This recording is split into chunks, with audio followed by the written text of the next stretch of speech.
Analisis varian satu jalan dengan N tidak sama. A. Pengertian analisis variasi satu arah. Analisis variasi satu arah adalah salah satu dari uji ANOVA atau analysis of variance. Uji ANOVA sendiri dapat diartikan sebagai salah satu metode atau uji hipotesis yang digunakan pada statistika parametrik, di mana pengujian dilakukan pada interaksi dua faktor dengan membandingkan rata-rata dua sampel atau lebih. ANOVA satu arah ialah uji coba hipotesis dengan memakai varian serta data hasil pengamatan terhadap satu faktor. Pada setiap populasi independen diambil sampel acak dengan ukuran N1 untuk populasi 1, N2 untuk populasi 2, dan seterusnya. Sementara data sampel dinyatakan dalam YIJ. Tujuan analisis varian satu arah. Dilakukannya uji ANOVA satu arah adalah untuk membandingkan dua rata-rata atau lebih yang akan digunakan untuk menguji kemampuan generalisasi. Jika hasil pengujian ditemukan kedua sampel tersebut berbeda, maka bisa digeneralisasikan. Sampel dianggap bisa mewakili populasi. Yang C. Kapan ANOVA satu arah digunakan? Pada dasarnya, ANOVA dapat digunakan untuk melakukan pengujian perbandingan rata-rata beberapa kelompok. Biasanya terdiri lebih dari dua kelompok. Penggunaan ANOVA kelompok yang berasal dari sampel yang berbeda antar kelompok. Misalnya, jika kita ingin melihat pengaruh bentuk kemasan suatu produk terhadap penjualan, jika faktor yang menjadi perhatian untuk selanjutnya diuji adalah berupa satu faktor, misalnya pengaruh bentuk kemasan suatu produk pada tingkat penjualan, maka ANOVA yang kita gunakan adalah satu arah.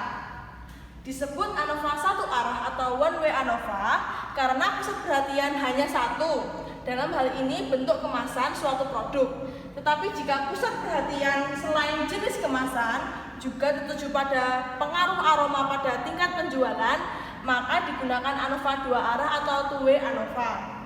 Pada dasarnya, ANOVA satu arah juga dapat digunakan untuk kasus yang diuji menggunakan ANOVA dua arah. Namun, kita harus melakukan pengujian satu persatu, sehingga jauh lebih efektif jika digunakan ANOVA dua arah. Yang D. Syarat pengujian analisis varian satu arah. Yang pertama, sampel diambil secara random dan saling bebas atau independen. Yang kedua, populasi berdistribusi normal. Dan yang ketiga, populasi mempunyai kesamaan variansi.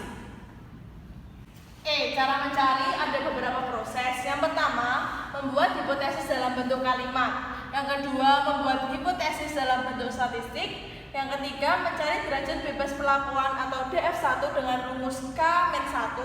Yang keempat, mencari derajat bebas galat atau DF2 dengan rumus N-K. Yang kelima, mencari F tabel dengan cara F. Yang keenam, mencari jumlah kuadrat total dengan rumus JKT sama dengan sigma I sama dengan 1 sampai dengan K dikali sigma J sama dengan 1 sampai NI dikali Y kuadrat IJ dikurangi TK kuadrat dibagi N. Yang ketujuh, mencari jumlah kuadrat perlakuan dengan rumus JKP yaitu sigma I sama dengan J sampai dengan K dikali TI kuadrat dibagi NI dikurangi TK kuadrat dibagi N. Langkahnya ke-8 yaitu mencari jumlah kuadrat galat dengan rumus JKG sama dengan JKT dikurangi JKP dengan N sama dengan sigma I sama dengan 1 sampai dengan K dikali NI. Yang ke-9, menghitung kuadrat rata-rata perlakuan dengan rumus KRP sama dengan JKP dibagi K-1. Yang ke-10, menghitung kuadrat rata-rata galat dengan rumus KRG sama dengan JKG dibagi N dikurangi K. Dan yang ke-11, mencari F hitung dengan rumus F sama dengan KRP dibagi KRG. Keterangan yang pertama yaitu YIJ adalah individu atau elemen keis dari sampel J. Yang kedua, TK atau total keseluruhan jumlah hasil percobaan. Yang ketiga adalah K kecil yaitu banyaknya populasi atau perlakuan. Yang keempat, TI atau jumlah hasil percobaan ke N. Yang kelima, MI atau jumlah percobaan pada populasi. Dan yang keenam, N besar yaitu jumlah data pada populasi. Kaidah keputusan. Jika nilai F hitung kurang dari F tabel, maka H0 diterima. Jika nilai F hitung lebih besar dari F tabel, maka H0 ditolak. Dengan menghasilkan kesimpulan, jika H0 diterima, maka ada rata-rata yang sama, dan jika H0 ditolak, maka ada rata-rata yang tidak sama. Sekarang kita masuk ke contoh soal. Dalam sebuah percobaan biologi digunakan 4 konsentrasi bahan kimia digunakan untuk merangsang pertumbuhan sejenis tanaman tertentu. Data pertumbuhan berikut dalam sentimeter dicatat dari tanaman yang hidup. Konsentrasinya terdiri 1, 2, 3, 4. Konsentrasi pertama, tanaman tingginya yaitu 8,2 cm, 8,7 cm, 9,4 cm, dan 9,2 cm. Konsentrasi kedua, tanaman tingginya yaitu 7,7 cm, 8,4 cm, 8,6 cm, 8,1 cm, dan 8,0 cm. Konsentrasi yang ketiga, tinggi tanamannya yaitu 6,9 cm, 5,8 cm, 7,2 cm, 6,8 cm, 7,4 cm, dan 6,1 cm. Dan konsentrasi yang keempat yaitu 6,8 cm, 7,3 cm, 6,3 cm, 6,9 cm, dan 7,1 cm. Apakah ada beda pertumbuhan rata-rata yang nyata yang disebabkan oleh keempat konsentrasi bahan kimia tersebut? Tingkat signifikasi yaitu 5%. Penyelesaiannya yaitu konsentrasi pertama jumlahnya yaitu 35,5 cm, konsentrasi kedua berjumlah 40,8 cm, konsentrasi ketiga berjumlah 40,2 cm, konsentrasi keempat berjumlah 34,4 cm. Dan jumlah dari keempat konsentrasi ini adalah 150,9 cm. Langkah pertama yaitu H0 ada rata-rata yang sama, HI-nya yaitu ada rata-rata yang tidak sama. Langkah kedua, H0 sama dengan mu1 sama dengan mu2 sama dengan mu3 sama dengan mu4. HI-nya yaitu mu1 tidak sama dengan mu2, tidak sama dengan mu3, dan tidak sama dengan mu4. Langkah yang ketiga yaitu derajat bebas perlakuan ya sama dengan 4 dikurangi 1 sama dengan 3. Untuk langkah yang keempat yaitu mencari derajat bebas galat, 20 dikurangi 4 sama dengan 16. Langkah yang kelima, maka F 0,05, 3,16 sama dengan 3,4. Jadi daerah penolakannya sama dengan H0 ditolak jika F lebih besar dari 3,24.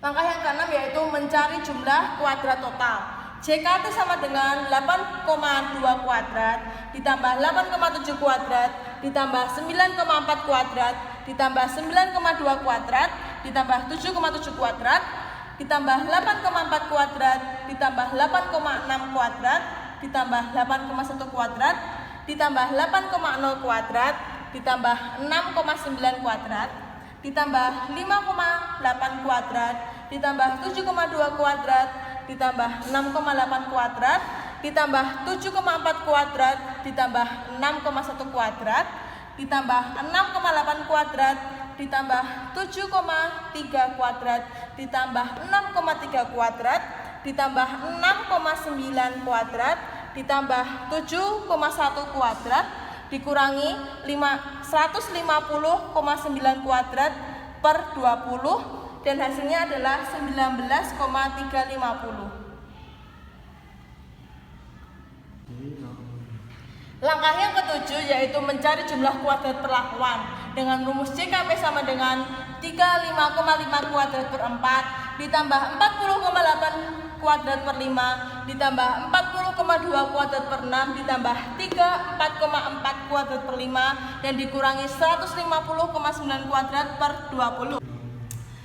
Hasilnya adalah 315,0625 ditambah 332,928 ditambah 269,34 ditambah 236,672 dikurangi 1138,5405 dan hasilnya adalah 15,462. Langkah yang ke-8 yaitu mencari jumlah kuadrat galat dengan rumus JKQ sama dengan 19,350 dikurangi 15,462 hasilnya adalah 3,888. Yang ke-9 yaitu mencari kuadrat rata-rata perlakuan dengan rumus KRP, yaitu JKP dibagi K-1 sama dengan 15,462 per 3, yang hasilnya adalah 5,154. Langkah yang ke-10 yaitu mencari kuadrat rata-rata galat dengan rumus KRG sama dengan JKG dibagi N-K,